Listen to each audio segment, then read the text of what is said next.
जय श्री राधे कृष्णा। राम के कदमों पर कथानक में आप सभी का फिर से स्वागत है। पिछले वीडियो में हमने चर्चा करी थी कि कैसे निर्गुण निराकार प्रभु सगुण स्वरूप में अवतार लेते हैं अपने भक्तों पर कृपा करने के लिए। और आज भगवान को लेने विश्वामित्र जी आए हैं। क्यों? क्योंकि उन्हें लगता है घाधि तनय मन चिंता व्यापी हरि बिन मरहिन निशिचर पापी, कि हरि के बिना ये निशिचर कैसे मरेंगे। और इस चिंता को लेकर विश्वामित्र जी, जिन्होंने सुना है कि कहीं श्री हरि ने अवतार लिया है, वो श्री हरि यानी कि राम के पास आते हैं, अवध में महाराज दशरथ के पास आते हैं। और फिर क्या होता है, आइए चर्चा करते हैं श्री राम के कदमों पर कथानक में।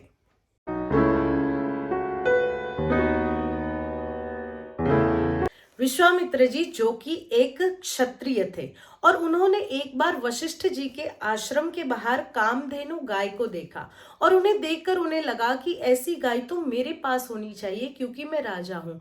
ऐसी गाय मुझे मांगी हुई हर चीज देगी और इससे मैं बहुत ही सुंदर तरीके से राज्य कर पाऊंगा।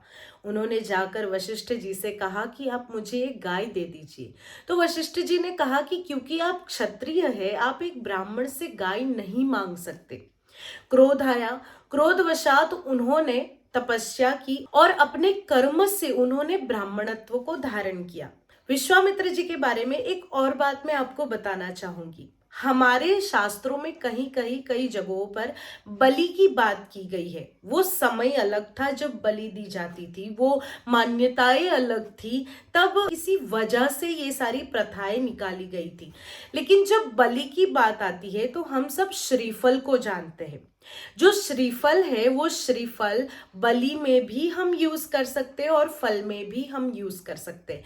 जब हम उसके आसपास पानी लगा देते हैं तब वो फल बन जाता है, और जब हम बिना पानी के भगवान को वो फल अर्पण करते हैं तब वो बलि में गिना जाता है। तो ये क्यों हुआ?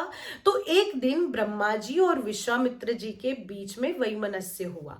उनके बीच में कुछ झगड़ा सा हुआ और इस बात को लेकर विश्वामित्र जी को क्रोध आया। उन्होंने ब्रह्मा जी से कहा, अरे ब्रह्मा, आप तो मैथुन से सृष्टि बनाते हैं, लेकिन देखो अब मैं पेड़ पे सृष्टि बनाऊंगा। और इस श्रीफल की पेड़ पर देखा तो चोटी और एक सिर जैसा फल उगने लगा और विश्वामित्र जी की सृष्टि की उत्पत्ति होने लगी।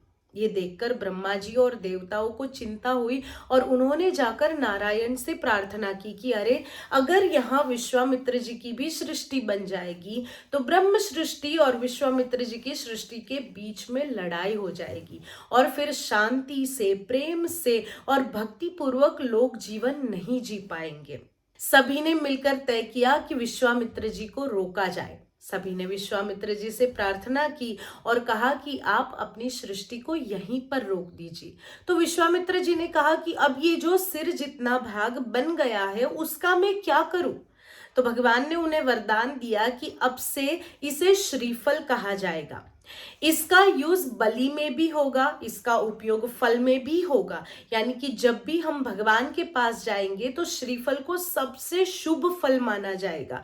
अगर किसी के पास और कुछ भी नहीं है और वो श्रीफल लेकर के जाता है तो भी भगवान उसका फल के रूप में स्वीकार करेंगे। और कलयुग में जबकि बलि वगैरह प्रथाओं का धीरे धीरे निषेध किया जाएगा, तब भी इस श्रीफल को ही बलि के रूप में स्वीकारा जाएगा।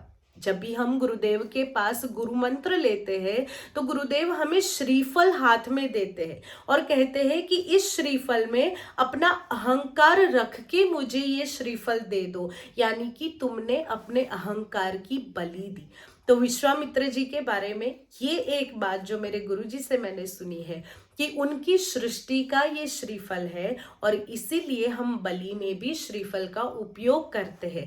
हम हिंसा नहीं करते हैं, इसलिए बलि प्रथा को जानिए और बलि में श्रीफल का भी उपयोग कर सकते हैं, ना कि किसी जीव को मारने की जरूरत है।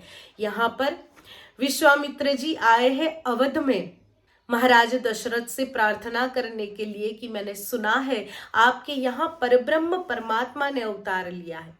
3 दैत्य ताड़का, मारीच और सुबाहु, और इन तीनों से मुझे बड़ा ही कष्ट है। क्यों कष्ट है? क्योंकि ये तीनों मेरा यज्ञ नहीं होने दे रहे हैं। तो इसलिए आपसे विनंती है कि आपके पुत्रों को मेरे साथ भेजिए। उम्र के अंतिम छोर पर दशरथ जी को पुत्र की प्राप्ति हुई है, तो मन में थोड़ा सा भाव है कि अरे मेरे पुत्रों को, और राम और लखन जो मेरी आंखों के तारे हैं, उन्हें कैसे दे दूं।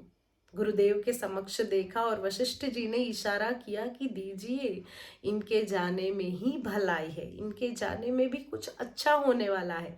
और तुरंत ही एक क्षण का भी विचार किए बिना अपने गुरुदेव की आज्ञा को मानते हुए महाराज दशरथ राम और लखन को विश्वामित्र जी को सौंप देते हैं।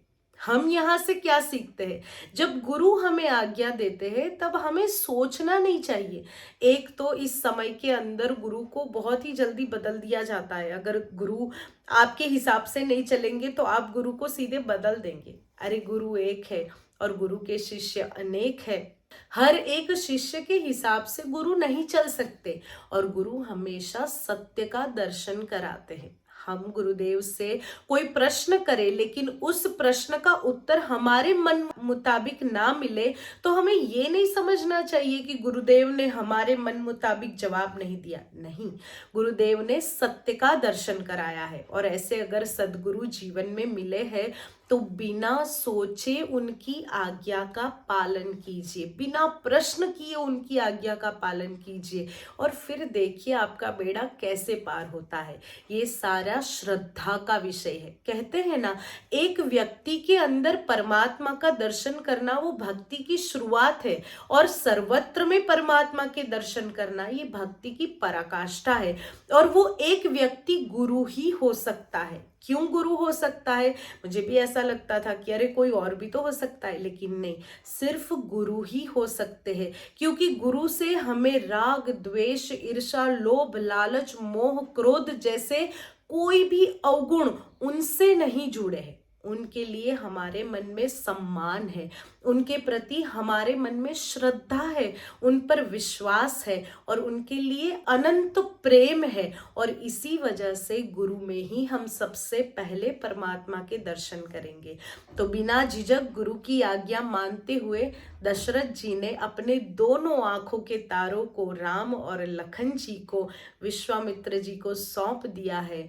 और अब शुभ ही शुभ होने वाला है क्योंकि ये गुरु आज्ञा से हो रहा है। आगे की चर्चा हम अगले वीडियो में करेंगे।